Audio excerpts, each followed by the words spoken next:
What's going on, PreCairo students? It's Dr. Ben. I'm a chiropractor, and I'm just having interesting conversations with people in the field to shine a light on the context building dialogue that could take place between two chiropractors that care about the next generation and want to just kind of share experiences. So today I got doctors Toya and Tanya, two twins that have actually both become chiropractors in the last couple years. Can Dr. Toya start us off by just sharing, what attracted her into being a chiropractor? Like, what attracted you to becoming a chiropractor? Where were you at in life? And like, what was it that even got you thinking about it in the first place? So it's kind of a long story, but I'll try to make it short. We were in grad school at the time at UT in Austin, completely not wanting to do anything science related. We were actually sport management majors. And so one of the chiropractors we were managing a gym, and one of the chiropractors that was inside of the gym literally helped us through so many different injuries we had. We sustained playing sports in high school and everything, things we literally thought we would be dealing with for the rest of our lives. And within 2 visits, it was completely like taken, resolved. So after that, we just kind of were like, man, like, is this something we should do? Is this something we should not do? We're like in management. This is, our thing.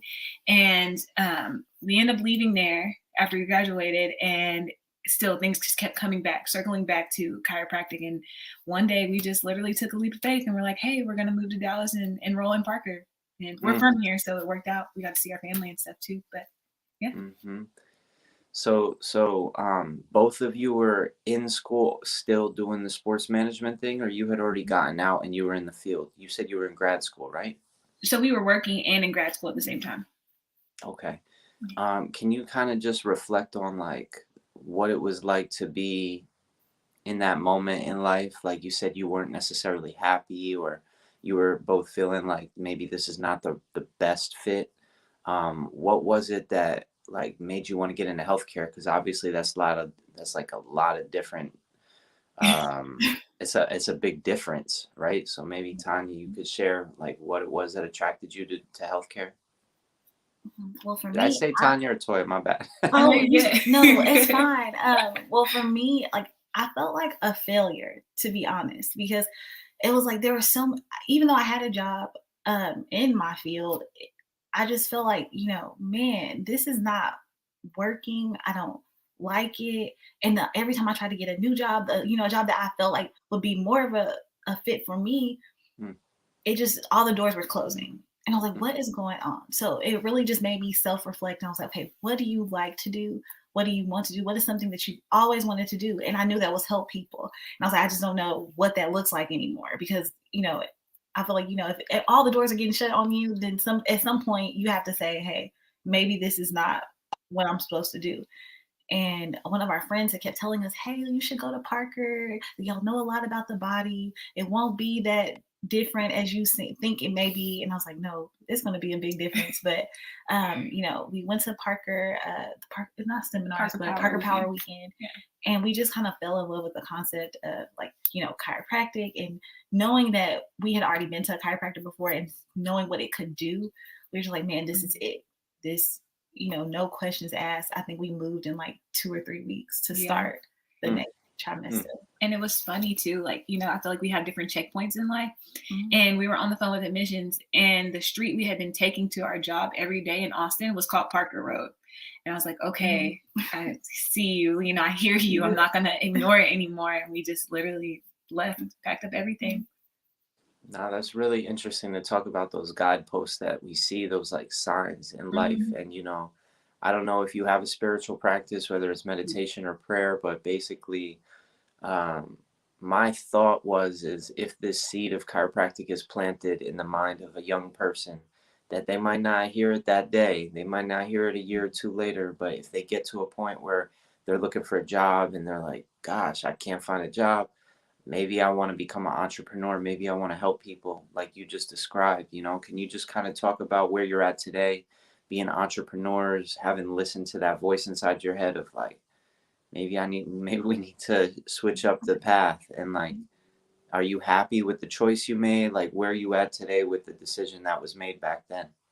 Oh, 100%. Like Yeah. we actually just graduated in December, and we had just opened our own practice like literally a month ago as of Monday, and I wouldn't change it for the world. It's definitely been tough. You know, obviously going through school is not easy at any point, but um, yeah, I know God literally aligned this for a reason. Like Mhm. everybody has a purpose in life, and really connecting with Him ultimately led us to discover our purpose in life. And we're doing that. And it Mm. doesn't always look how you think it will look sometimes. Mhm. And I think that was the biggest thing, being open to that, because we set a plan for ourselves, but He had a different plan for us.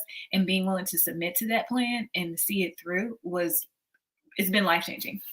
Mm. I remember the first day that we walked into our office, like everything was there, and I was like, man, this this feeling of like I don't have to Mhm. answer to anybody else.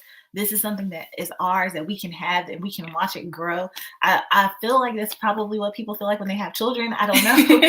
I don't know. I Mm. don't have kids yet, but that it was an amazing feeling. It still doesn't feel real No, sometimes. not at all.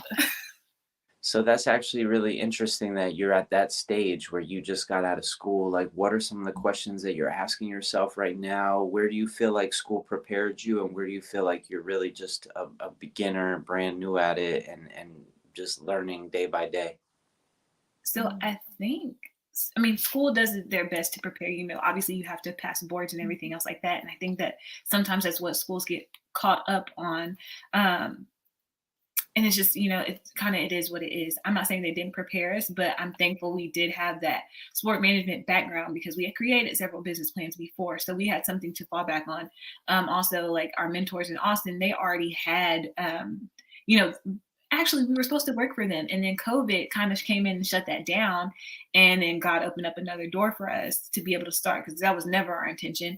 But I am thankful for the training and everything. You really see how everything in your past led up to the moment and where you are right now, and all the people that we've crossed paths with literally have been so helpful. And we really just want to kind of like return the favor to other people. We've been documenting every step Mhm. along the way, how long it took to get our license, how long it took to get our LLC, how long it took to, you know, develop our whole business plan and everything, so that way we can pass it Mhm. along to other people. Hmm. I don't know if that answered your question or not. Kind of in a roundabout way. I like hearing from both of you because I feel like both of you kind of play off of each other's energy of Yeah. like who missed what, and like how can I fill in the gap. So, did you have anything else to add? Yeah, the only other thing I would say, like as far as questions, I feel like I question myself every day. Yeah. And I know that's the perfectionist in me, right? Because it's just like you want to make sure that you are doing something right. And a lot of times there's not one right way. So, I think the biggest thing is like just going with the plan and being understanding that that may change. Mhm. How our practice is right now, it may be a little bit different a year from now. I hope it is different, right? Because I'm going to continue to learn and grow. I may look at a patient and be like, this situation that we just faced, I would approach that completely differently 2 or 3 years from now, Yeah. hopefully even 6 months from now, as I continue to learn as a doctor, but also continue to learn in business, because nothing is static. Mhm. Hmm. And being okay with that, I think is the biggest challenge that I feel like I have right now. Learning that it's fluid, it's always going to be fluid. We live in a dynamic world, and just be okay with where you are today and accept what the day has given you, and just be better tomorrow. And I know it's really Hmm. cliche, but it really is true.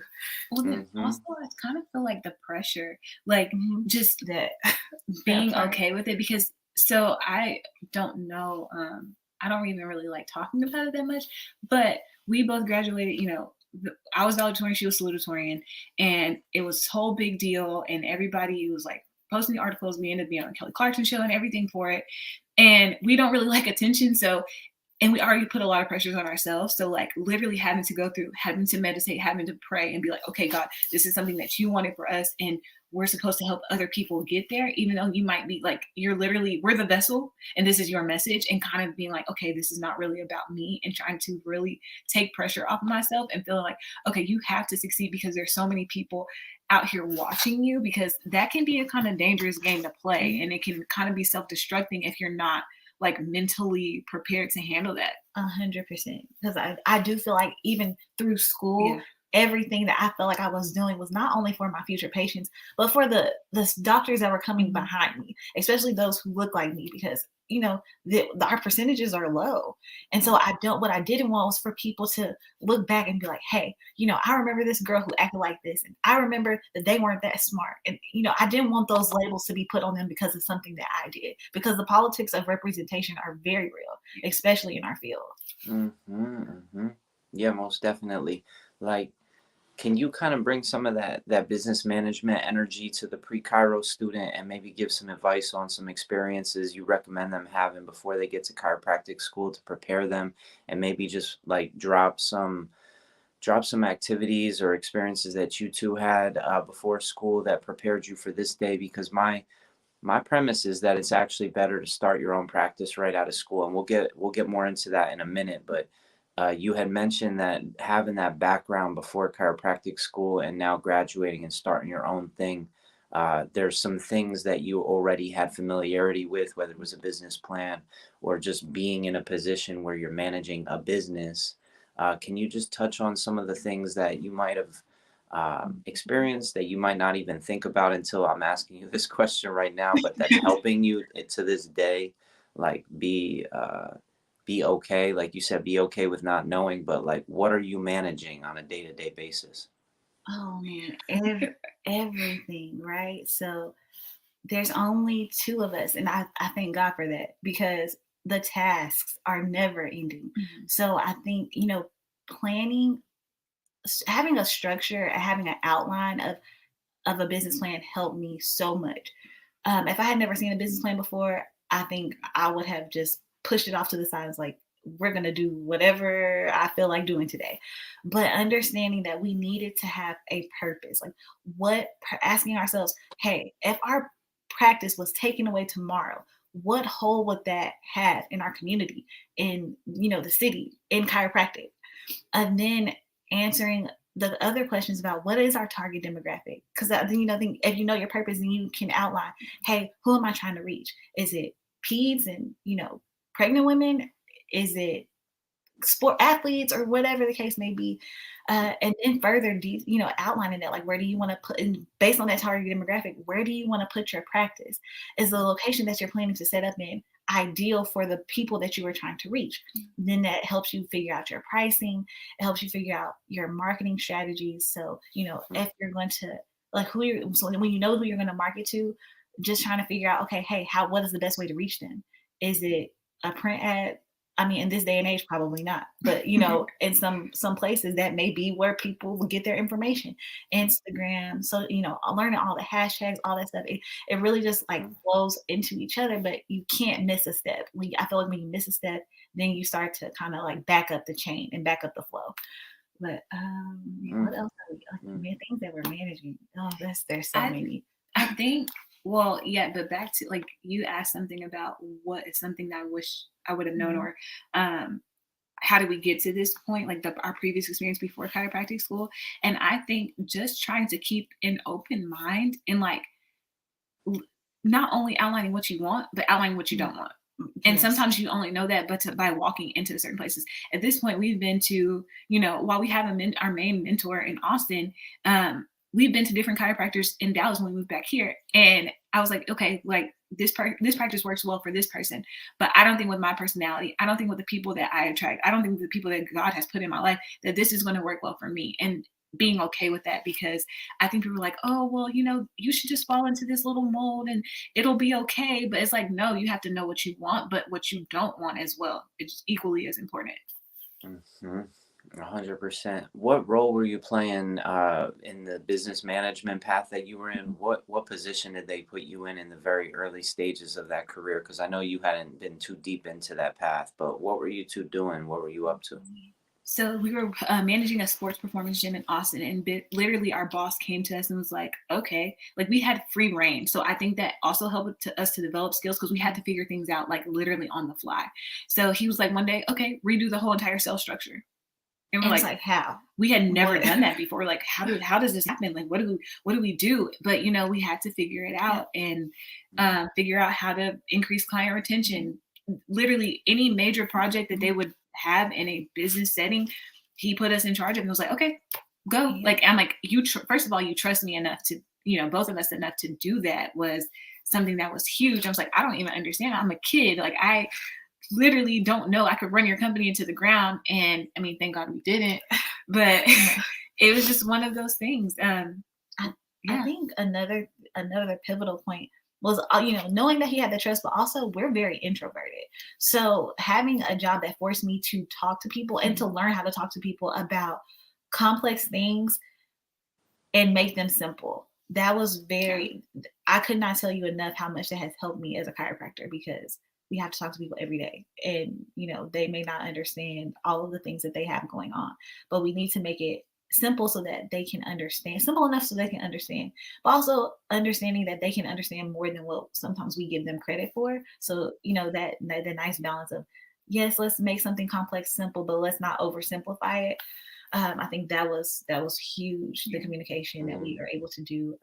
We got a lot of sales training, so you have to sell yourself. We got a lot of training on creating a brand.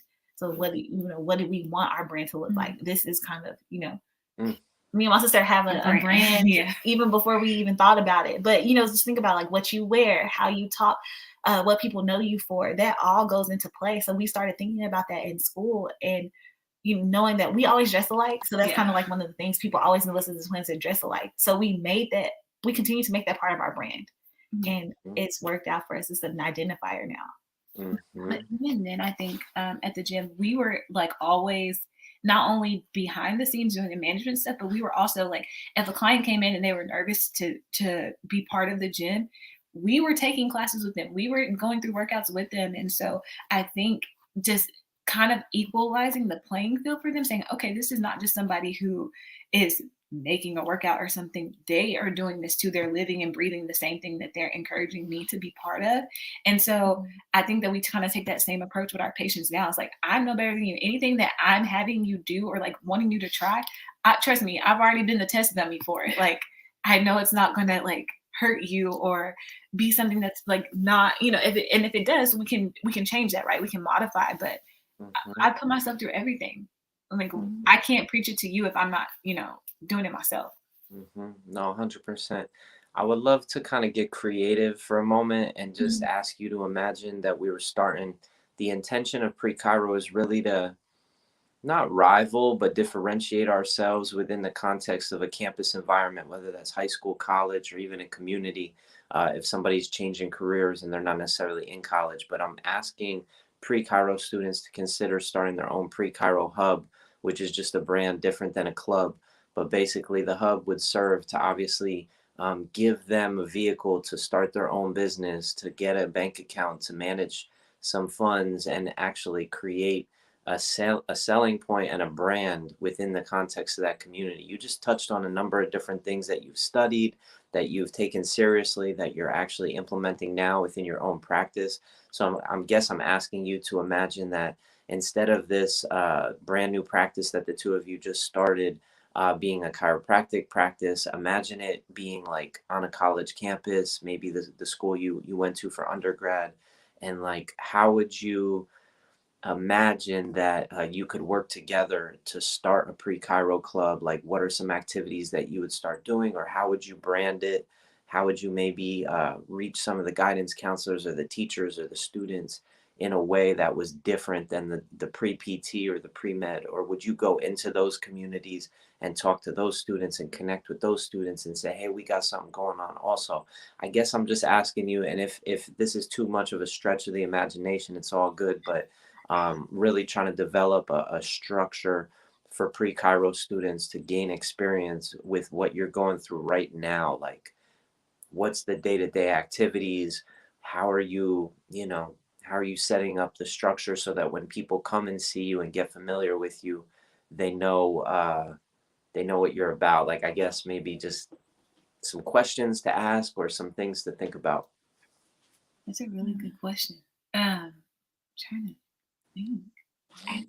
Activities. I don't know. The first thing that pops into my head, we went to the University of Texas, right? And so even though we're not always the best at football, that is a big program. And I know that they have chiropractors. I know the track has chiropractors. So maybe, trying to have an event where you can talk to the team chiropractor and get students' opinion on, how chiropractic is different. That's our mentor is actually he's a Texas football chiropractor. So it's kind of like, talking to him, because they're normal people, and they love what they do enough to be able to engage with students. And I think the popularity of sports is always even if you don't want to do that, being in college, I feel like people always wanted to know athletes at our school. So that was one thing, the closer you could get to somebody who knew an athlete, like it seemed like the cooler you were. But that's one way. I think I would also talk to the other pre-PT groups, because you never know what that is. I feel like a lot of the things that me and my sister do are very much physical therapy based. And so I think giving people like options, giving people a backup plan is always a good idea. I'm trying to think. I really want to answer your question better, because I feel like I'm not doing that great. But even on like irrespective of that, like I understand the club will like be PreCairo, but I think really just sitting down and outlining dreams and stuff first, and then dissecting that piece by piece is how they would get there. Like if that could be like a mini project that we could help them do, or if there was, I know like in our sport management class, we used to do like a lot of grassroots things. And so these companies would come in and say, hey, I'm looking to build this part of my XYZ. And we would have to like literally put the parts together for them over the entire semester. And so I think that could be cool, because it's tangible. Like you're seeing like this person is depending on me to help them get something that they want. And so seeing that, I think part of it is like, yes, you have to believe you can do it, and you do have to sit down and outline what you want. But at the same time, doing those tangible tasks where you can see, hey, we built it, we helped do this, we helped become a part of this. Like I think that's really cool too. Mm-hmm. I don't know if that makes sense, but no, it does. Both of the answers were relevant, no doubt. I'm asking you to kind of, put yourself in their shoes, and knowing what you know now, like, just like really walk it through. Like, are you creating a Facebook group? Are you creating a community? And if so, how? And like, what are you doing today to create community for your practice? And how can we take that same energy and give it to a college student and say, hey, like, we care about this. We're willing to like pay you. This is a potential job for you. Like, we want you to take it seriously, and you can actually make more money. There's incentives. Like if you can get a certain amount of students to join your club, that could maybe be a potential revenue. If you can get students to create an event with you, and that could be a potential revenue generator. You know what I mean? Like, really wanting them to get that real world experience. Yeah, you definitely have to talk to, I don't know, I always talk to my guidance counselor about everything. So I would, definitely get them involved, help, because they are there and they have good resources to help you map things out, right? Then I would try to talk to as many doctors in the area as I can. Get a lot of different ones, because you never know what people are going to bond with, right? Or think that they could see themselves doing. So I will start there. And then also try to get in on some of their events or health expos, things like that, where you get experience talking to people, you get experience trying to promote somebody else's brand, or even promote your own brand. And fundraisers for sure. I think the biggest things that we sold in college were like t-shirts, and even having like giveaways. I know people did pins, people did bake sales, whatever. I've seen so many different things, like donuts that have spines on them, or x-rays, all that kind of stuff. It's very cute, and it's a good way for you to like hurry up and get your investment, because college kids are always hungry, and they always want a shirt. So that, I think those would be ways to like fundraise. As far as continuing to build the community, I think you just have to try to take advantage of every free event, and then sometimes paid events. So I know our school used to have this big open, like it's called the Six Pack, and they used to have this big area, and people would table all the time in there. Just another way to get out and talk to people. Do the kinesiology clubs, go to all of those like anatomy clubs and all of those things. Get a spotlight for that. And even, I wouldn't even say talk to like the business clubs, right? Because they have stuff to offer you as well. That could be a trade-off. Like, hey, I know this person who's really great at marketing. We can collab and get some of these ideas going, so that way they can, share information. And also having somebody on campus who knows what you're trying to do and can understand that kind of stuff, I think that's great, because you always have to work with somebody else, and you don't always, marketing, you can do it on your own, but if that's not really your thing, knowing how to talk to somebody else so they can create your vision and your brand, that's always another great opportunity to work with somebody else and take time away from that so you can focus on something else, whether that's treatment, whether that's another aspect of your business, or whatever the case may be. But I think that's where you take that, and then that's when you start the Facebook groups, the Instagram groups, and try to build your brand from that once you've created that. And then if you do if the doctor, whoever doctors that are head of that group for that student organization, then if there can be like incentive for them, like to maybe they come, and I'm like teaching them how to do like a hip mobility class or a shoulder mobility class, and then putting that onto campus, maybe charging like, a small fee or something per entry, because they want people who are serious about it. Because if you had to put your money up for something, then typically you're like pretty invested in it, and then going from there and then seeing if that can grow, and then you can like continue to help that person, whether it's monetary, or whether it's they're shadowing you or something like that. I think that's where you have to kind of Hmm. go with that, right? If they can create a demand for it, and they are creating a demand for it, then obviously incentivize them in some type of way. Yeah, most definitely. I'm asking you to go there because I really see the two of you really stepping into this mentorship role, whether you like it or not. Oh, yeah. Yeah. Younger people are going to be looking to you for guidance in all the different communities that you're playing a role in. So just considering being a mentor to a pre-Cairo club or a pre-Cairo student group would be, I think, huge to start to build that as a bridge between who we are and what we do, and that next generation, because they really do need our help. They need a lot of support, and they don't necessarily know where to look for it. So um, what do you think about being mentors, and like, have you been mentors to people, or can you talk about the mentors that you've had on this path, and like how it's helped you in specific ways, or like what types of mentors there are, because there's different types of mentors. Like, where are you at currently with the mentorship you're getting and the mentorship you've given in the past? So I know, but like in college, we were certified level 2 tutors and mentors. So we've always been tutoring or mentoring in some capacity from undergrad, and we tutored halfway through chiropractic school as well.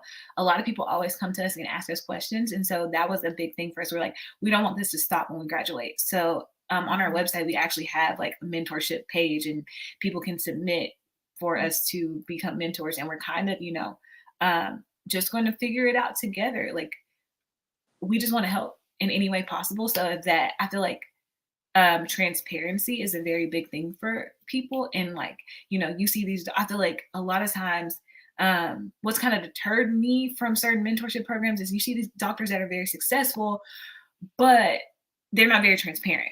And so it's like, okay, they just kind of skip all of the steps, and they're like, okay, well, I went to chiropractic school and now I have 5 practices and life is great and everything, and I'm like, okay, but let's get down to some real stuff, because it wasn't probably always great. You had to start from somewhere. You didn't just open 5 practices out of the gate, right? So I think that's where we try to come in and be very honest with people. We look at everything, like, socioeconomic status, like how are you doing mentally?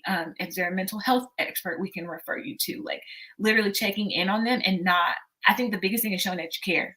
Not necessarily, sometimes I don't feel like I give like the best information, but I'm there and I'm listening to whatever it is that you really have going on in your life. Another thing students need to know is that we don't have it all figured out. Yeah. Like, I don't think you'll ever have it all figured out, but that's the beautiful part of life, so you can continue to grow. And I'm very honest with people, like, hey, I don't know, but we can try to figure it out. Like, what does this look like for you? I don't know, but I'm happy I'm here on the journey, and we can figure it out together. And if, like, I don't know, I'm happy to ask somebody else or another doctor. There's doctors everywhere. We have relationships with them because we've built them over time in school. So let's just pour out all the resources and see where we land. I think also with like our mentor, Dr. Pauline in Austin, he has been very he was very transparent with us. Mhm. He's been very honest with us. He makes time for us. And I think that's the biggest thing because I'm like, you have your own practice and you treat Texas football and Texas baseball. Like, and you have 2 kids, you have a whole family, and you still there's not one time I picked up the phone to call him or text him that he hasn't answered for me. And so Mhm. that's super important to me, just knowing that sometimes it's just really knowing you have somebody there to support you who's in your corner who really Mhm. wants to see you do well, and they're going to help you figure out what it takes for you to do well. Mhm, So, 100%. Do you two have any questions for me? I'm in practice now for like yeah. 8, 9 years. Wow.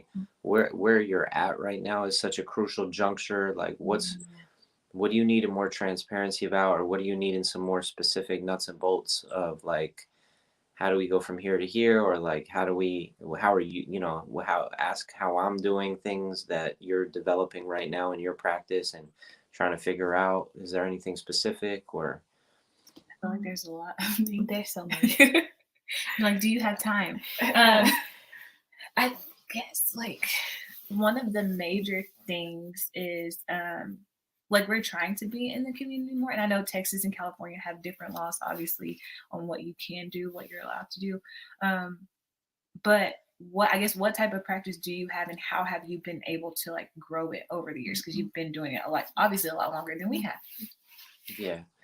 Well, I mean, I believe lineage is super important. When you ask about the type of practice I have, it was obviously shaped by the mentors I had. Mhm. So the types of mentors I had were very chiropractic centered, very pro chiropractic. Like you're going to be a professional chiropractor, so you might as well be really good at what chiropractors do. So I'm definitely like when people come into my practice, 9 out of 10 of them have never been to a chiropractor. So I'm focusing their mind on like what is chiropractic and how can it help you, and keeping it really simple, like you said, but also like showing that I care and showing that what they might have seen on TV or YouTube or what their friends might have told them about it is not necessarily accurate as you've experienced, right? Yeah. So I guess you could say I have the type of practice where I'm seeing people from many different backgrounds. Oakland, California is one of the most diverse cities in the whole world. It is the home of the Black Panthers, but it's also Mhm. become like a very tech-oriented city or town, and they call it the town, but it's really a city. And there's a huge strata of different populations that I aim to serve. So when you say what type of practice do I have, I'm lucky. My partner is also a chiropractor, so we practice together. And, she's there on the opposite days. We used to practice at the same time as one another, and we really enjoyed that. But having a baby, that's just not possible anymore. But yeah, we see people, we take care of them through chiropractic. Um, you know, we do try and meet people where they're at, and that's I think the most core of how I would describe, because there's so many different types of people coming to us. So it's just like who are we working with, and how do we bring them into our world by showing that we care and spending more time with them than any other doctor ever has. I don't know if that answers your question. No, No, it definitely does. Um, I guess another question I had was so people have been approaching us about using different marketing agencies, and we had our kind of our own marketing plan that we wanted to execute ourselves. Have you ever used one? To be honest with you, I haven't. I was told getting out of school that if you are really good at what you do, then you just need to be in the right space and make your presence felt with the people that come in enough so that they share it with others. And so we've been really focused on just growing organically, but we've also, when we first started, we're like, we need to get reviews. So, we got up over 100 Yelp reviews, up over 100 Google reviews kind of thing. And that just built clout where if someone's searching online, it makes us appear as though, we've been here for a long time. People have had consistently positive experiences. And that just keeps our schedule full. We're not a high volume office. We see about 125 visits a week, and that's what we built towards. We weren't always there, but little by little over time, you recognize that some people are going to stay with you. And there's people that I've been seeing now for over 8 years and been with me since day one, which is really an amazing relationship that you get to see people go through so much change in jobs and elevate in their careers and just developing themselves in the world. So I think that's how I would put that with the marketing. I don't have a lot to share. I have studied a lot of marketing systems. I've studied digital marketing extensively, but I don't practice it because I don't feel like I have the bandwidth in my own personal way that things are going. I would have to hire a company and I would have to make sure that they were marketing me properly. What I keep seeing is happening is, that Groupon model of Oh, Yeah. yeah. chiropractors saying $37, you can get x-rayed, you can get adjusted, and then they're selling these $2,000, $3,000, $4,000 care plans. And that to Yeah. me just doesn't, it's never really resonated, but I also recognize that it's a great way to build a practice. Like I've had friends build practices really fast off of that. And obviously you're gonna have an opportunity to build that relationship with somebody after you've got them in your office. So I wouldn't knock it. You do obviously have to get like a line of credit or you have to take a little small business loan out to afford, the $3,000, $4,000, $5,000 ad spend. But if you're selling a care plan that's that expensive, then Right. you can make that, you could justify that investment. Yeah, that's not hasn't been our model. We didn't even take out a business loan at all to start our practice. We literally just went for it without. We didn't want to. We just didn't want to. Not But to say that we won't ever, but just for now, we're like, okay, I think we have like majority of what we need for how we wanted to practice. So and we bought stuff over time Yeah. while we were in school, while we were working, so that way, because we knew one day we would have one. So, Mhm. or even as an associate, it's like you never know where you're gonna land. And while I knew that our associateship did have a lot of the tools that we wanted to use in practice, the best way to keep to practice with them before you get there is to actually own them yourself. So we bought a lot of things on the way that I'm very thankful that we bought, because I don't think any of this would have been possible without that planning. Mhm. yeah, I'm not against marketing agencies. I just don't think, and that's the thing I've been seeing. Like, okay, but how do I know? How do I trust you to market my brand the way I want it to be marketed? And that's not what I've been seeing. So, big ups to people who use them. Not, I'm not knocking it like you said, but it's just not something that I see us really do. I'll break down my financial systems real quick. So Okay. I think that it's important, like you get your forms tight, that you're happy with the information you're collecting, that the questions you're asking on the forms really show them how this is a different healthcare approach, how you're thinking differently, you're asking new questions. Um, but the financials, so yeah, it's interesting. I started out just doing all cash and never accepting health insurance, and I still to this day don't accept any health insurance. There is one or two people that have some sort of supplemental health insurance where a super bill will get me reimbursed, but that's just like one or two people, and it's because I've been seeing them for years. But couple things. One, when you're first getting out, I highly recommend you establish a relationship with a smaller bank that you can get a line of credit, a personal line of credit, and then eventually a business line of credit. These are lines of credit that have much lower interest than credit cards. My favorite guy on YouTube is Denzel Napoleon Rodriguez. He's this half black, half Spanish cat from Miami who's teaching people personal finance. He teaches velocity banking and infinite banking. I wish somebody told me right out of school about infinite banking, because we consciously give services to people, but we don't consciously receive. When we receive money from people, we should be running it through our infinite banking policy and then pulling it right back out to pay our bills, to live off of.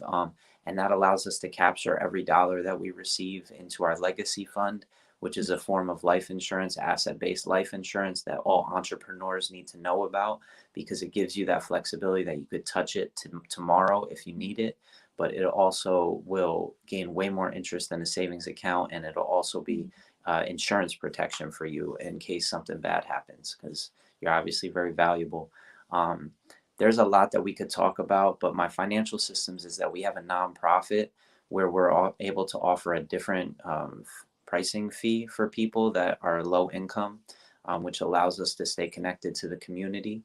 Then and so visits there, sometimes we'll let people spend 25, but normally it's 45 for the nonprofit, and that's getting towards our 10-year public service loan forgiveness for our student loans.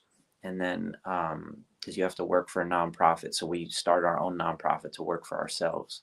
And then and then our cash fees are like 50 to 70, depending on whether you're on a plan or just doing drop-in.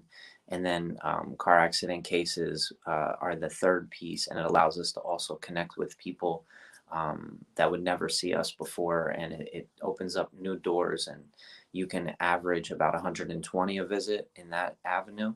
But it is a medical legal arena, and things like the Academy of Chiropractic is a great resource for you where you're at right now. I think it might really speak to the two of you in regards to just taking like one of their primary spine care or something like that. If that's what you're wanting to get more information on, I think it's a great resource out there for you.